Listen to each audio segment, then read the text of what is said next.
February 19 रु matric परीक्षा board पक्षरु जारी हैला एही नोटिस। देखंतु केउ दिन केउ परीक्षा। फेब्रुआरी 19 रु मैट्रिक परीक्षा सकाळ 9 रु आरंभ होई दिन 11:30 पर्यंत चालिबो परीक्षा।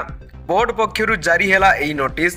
परीक्षा सकाळ 9 रु आरंभ होई 11:30 पर्यंत चालिबो। केवल गणित पई अधिक 15 मिनिट समय दियाजिबो, अर्थात 11:30 परिवर्ते 11:45 रे शेष हेबो गणित परीक्षा। ए नहीं बोर्ड पक्षरु सूचना जारी कर जाई अछि। उभय रेगुलार एवं एक्स रेगुलार पई अनुष्ठित हेबो परीक्षा। फेब्रुआरी 19 रु मार्च 2 तारिख पर्यंत समस्त परीक्षा चलिबो।